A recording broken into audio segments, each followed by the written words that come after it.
1 grado 8 décimas de temperatura, 72 es el porcentaje de la humedad. Y ponemos en marcha ahora Salud Mental Comunitaria con Laura Oliverio. Bienvenida como siempre, ¿cómo estás? Hola, ¿qué tal? Buen día, ¿cómo están todos en esta fresca mañana? Sí, no, sí, está haciendo frío. Pero ya miremos, son los últimos. Estamos en septiembre. Eso, pero miremos algo positivo. ¿Cuál es? ¿Cuál es? Que hay sol. Y que vamos camino de la primavera. Y camino de tu cumpleaños. Ay, en septiembre hemos nacido algunos seres especiales. Y llegaron con la primavera. Hay con las flores. Por eso, florcitas que llegaron con la primavera.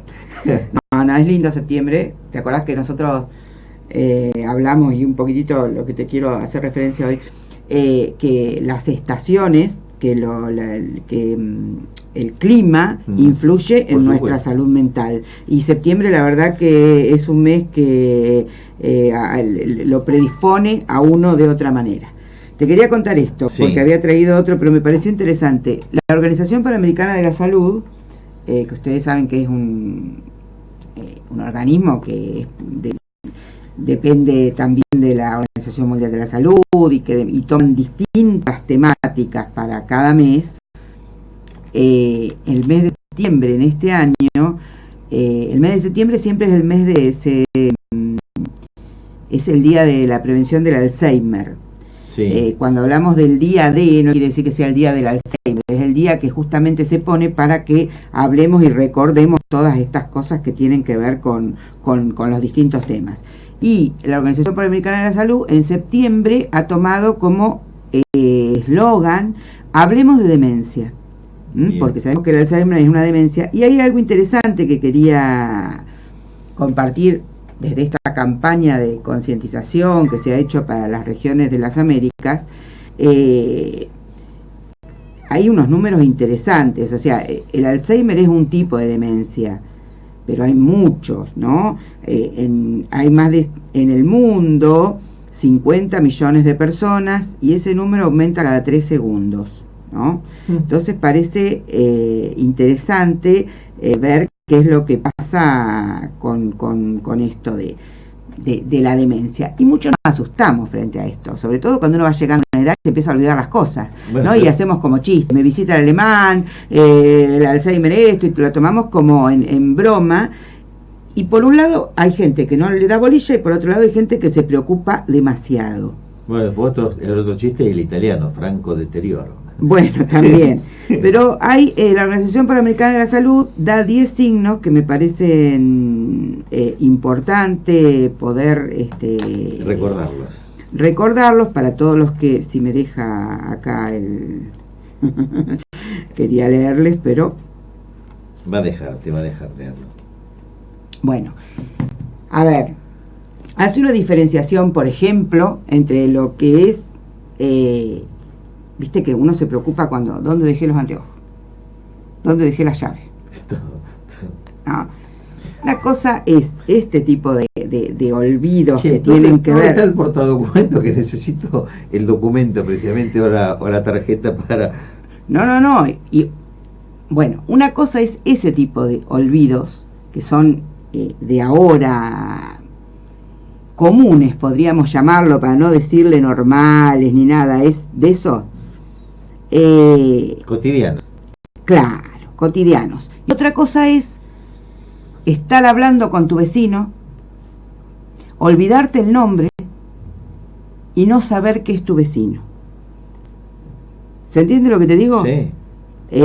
Son distintas cosas que tienen que ver con el deterioro de la memoria, dice, en particular de la memoria a corto plazo, que está lo que pasó hoy. Capaz que no me acuerdo dónde dejé los anteojos, pero me acuerdo de cuando festejé el cumpleaños de los 14 años, ¿sí?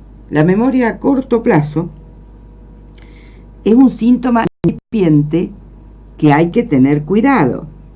Episodios de olvido común recuerdan otros hechos, relacionados con el pasado. Dice, por ejemplo, aunque se olviden brevemente del nombre del vecino, uno sabe perfectamente que es el vecino y que vive al lado de su casa.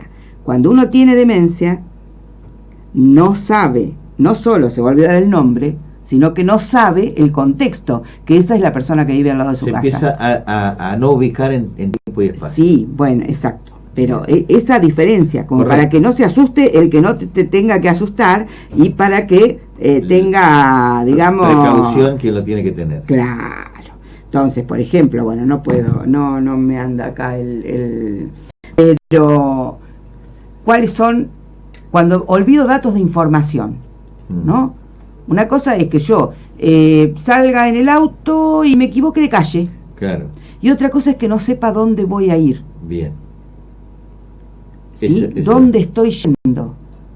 No me ubico. Esto que vos decís del tiempo y del espacio me parece una cosa más que importante. Pero yo creo que lo fundamental de la prevención de esto, primero es no asustarnos. Hay mucha gente asustada, porque vos escuchás y te dicen, ¿a qué tenés miedo cuando hablas de envejecer? ¿No?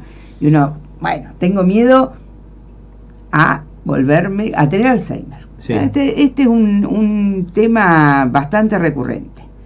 Bueno, sabemos que hay toda una prevención que tiene que ver con desde el estrés hasta la alimentación, hasta la forma de actividad física, un montón de cosas, ¿no? Que eso se puede buscar en las redes. Pero tenemos que pensar que no todo el mundo va a tener Alzheimer, ni que todo el mundo que no pueda digamos sobrellevar. Acá el problema es cuando no podés realizar las tareas cotidianas.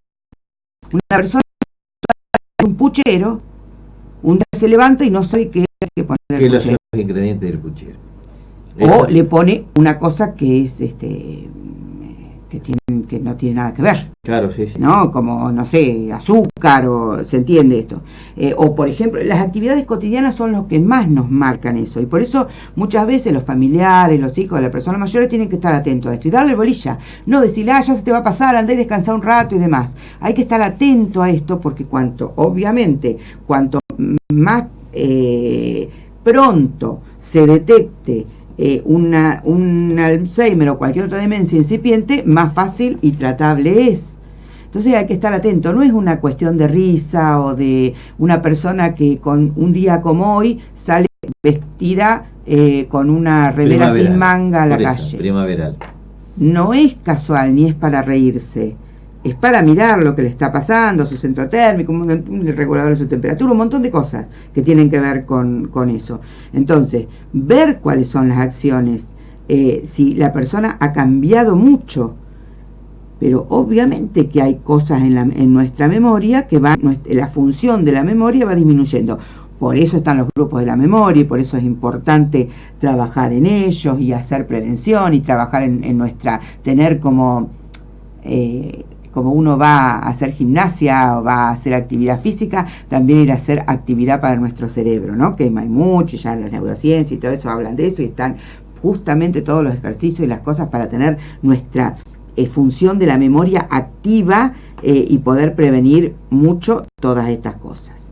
Pero me parece sumamente importante que desde la Organización Panamericana de la Salud se haga hincapié en esto. Hablemos de la demencia, no escondamos más las cosas. Hablemos, sí, todos podemos sufrir de eso, algunos más temprano, otros más tarde. Por lo general, estas cosas empiezan a aparecer, a ver, no hay un número, siempre que hablamos de seres humanos somos todos distintos, pero alrededor después de los 65 años hay precoces, por supuesto, hay cosas que aparecen antes, pero por eso es importante que estemos atentos. Nosotros y la familia y la gente que rodea, el entorno. Pero hay al menor fallo, algo que uno a veces escucha, que una persona está haciendo un relato y está contando algo y aparece una frase como desconectada, como que no tiene nada que ver, ¿no? Y sí, pero ¿y qué? Bueno, eso, todas esas cositas, yo les aconsejo a los que tengan ganas de leer esto y demás, en la página de internet de la Organización Panamericana de la Salud hay un test justamente por eso, para hablar de este mes de eso. Creo que son 10 o 12 preguntitas que uno contesta por sí o por no, como para ver cómo estamos parados. Exacto, como para ver si tenemos que preocuparnos, ¿no? Y está muy interesante y la verdad que es bastante digamos, más allá de que los test son generalizados y no van al hecho puntual, a la persona individualizada, está muy bien hecho porque habla de todas estas cosas, referentes en cuanto a qué hay que tener en cuenta. En la página es de la Organización Panamericana de la Salud, OPS, y pongan septiembre, mes de la demencia, hablemos de demencia y test, y ahí lo van a encontrar y lo van a poder hacer. Y van a tener una idea de qué estamos hablando. Bien, bueno, Adriana Reale y Mabel Domínguez se suman y felicitan precisamente por toda la charla que nos estás brindando. Consideración final, te saco de tema. No, pero un poco es el rol del padre hoy a la luz de una conducta que tuvo un papá que evitó que su hija viajara porque notó que la rueda de un colectivo estaba altamente deteriorada y ponía en riesgo no solo a su hija sino al resto del pasaje. Lo advirtió al resto del pasaje, a las autoridades, y llevó adelante todo un tema de demora del bus hasta tanto se solucione ese peligro latente que hace a la seguridad de circulación de un medio de transporte público como un vehículo, y en este caso la rueda deteriorada. El rol del padre hoy, del padre, de la madre, sí. Cuando hablamos de rol, hablamos de, a veces no necesariamente el papá o la mamá biológica, sino los que cumplen la función de, recordemos eso primero. El rol de los padres sigue siendo el mismo que hace, o sea, la importancia del rol del que cumple la función de papá o de mamá sigue siendo la misma que hace 100 años. Sí, el problema es que muchas veces el escaso tiempo, las distracciones de en otra cosa y demás, hace que se mire menos a los hijos, que se tenga menos conciencia de lo que pasa con un hijo, ¿no? Como que no menos cuidado, pero a veces más delegada la responsabilidad. Cuando hablábamos la otra vez que delegamos la crianza en las pantallas, porque desde chiquito para que el chico no jorobe lo ponemos frente a la tele, frente a la compu, le damos el celular para que mire y se entretenga, así no joroba, ahí estamos delegando. Sí, pero en otra época me da la sensación que había otro compromiso. Si yo iba a un kiosco con 14 años en Quiroga a comprar un paquete de cigarrillo propio de la edad, o 15, el kiosquero no me lo vendía. Sí, bueno, pero Gustavo, mira, yo te voy a decir algo que por ahí es doloroso porque me lo dijeron mis alumnos cuando daba clase. Mire, señora, usted lo dijo, otra época, hace muchos años, no había teléfono celular, no había, eso me contestaron una vez y yo me enojé. Pará, y yo me enojé. Pero es otra época. Pero la tecnología no tiene nada que ver con la responsabilidad. Sí, la tecnología te doy como la tecnología, como la tecnología te dio un ejemplo, como decirte, antes los papás trabajaban menos, estaban más tiempo con los hijos, había más tiempo para otras cosas. A ver, Gustavo, los tiempos cambiaron. Esto no quiere decir que uno deba tener menos responsabilidad con los hijos, al contrario, no quiere decir eso. Pero sí tenemos que darnos cuenta que no podemos ir para atrás. Esto que vamos a decir el kiosquero, yo totalmente, era seguro, o si compraba seguro que le contaban en tu casa. No pasan más esas cosas. Primero porque